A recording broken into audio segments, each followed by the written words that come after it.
is it possible that this malhama has already occurred in the form of World War II, because this planet has never witnessed a war as big as World War II, where millions of people died, and this did happen before Umrah of Baitul Maqdis. Jerusalem became the center stage after the Balfour Declaration, and Kharabu Yathrib Medina lost its glory days after the Khilafah was abolished. Fortunately, this is not such an irritating question, and it's not a difficult question, no. When we seek for an explanation in the Quran for the malhama, or the Great War, which is the chapter of my book that I'm writing at this time. It's almost finished. The topic is the Quran and the Great War. And the Quran and the Great War. Allah speaks in the Quran about the destruction of every town and every city.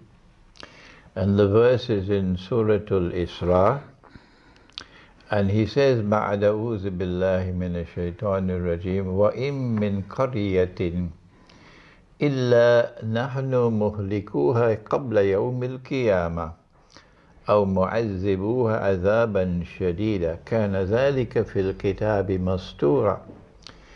That every town and every city we will destroy, and those which escape destruction will be punished with terrible punishment. And this is something inscribed in the book. I'm not translating, because the Quran cannot be translated. I am simply explaining what Allah has said in the Quran. This is tafsir.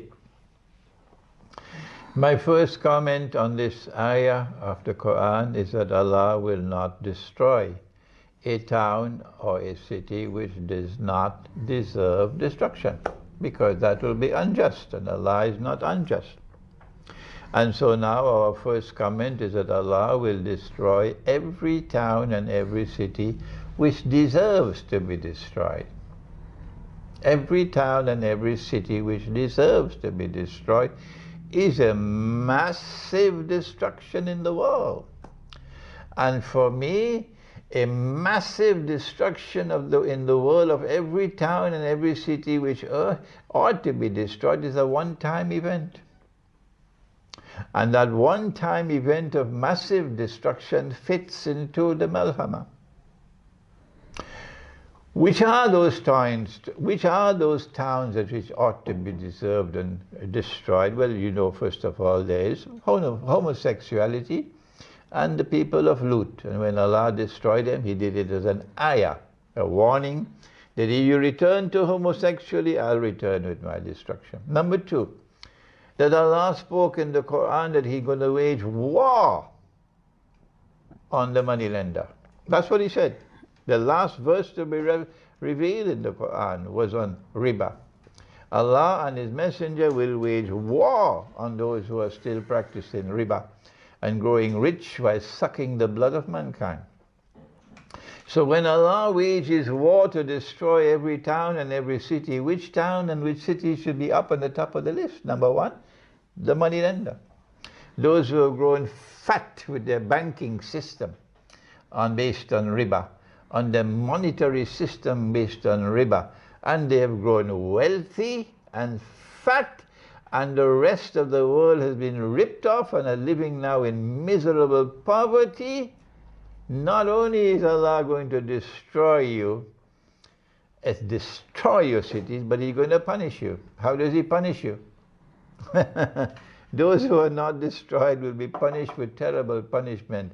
The punishment is, Allah says, الَّذِينَ يَأْكُلُونَ الرِّبَى, those who consume riba, as in the Western world.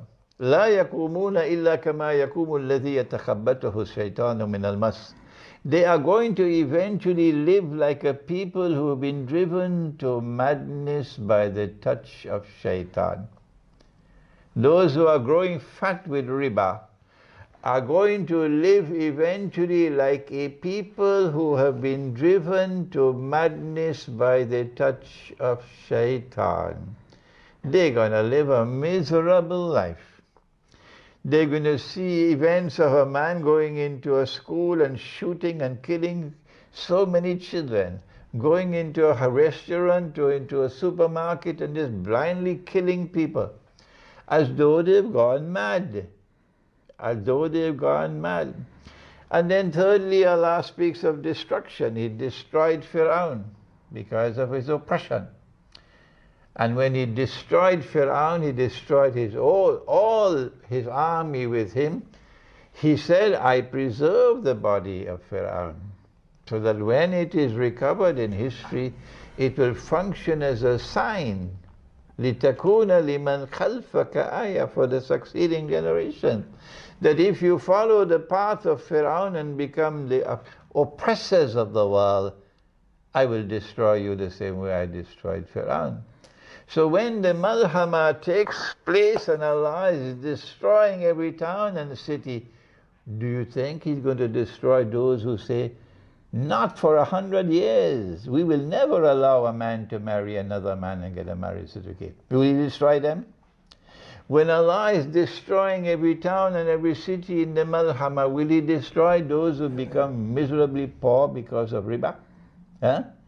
And those who are the victims of oppression? Not at all. So when the malhama takes place, Allah will be on one side and will help that side. And the other side is going to be destroyed and defeated.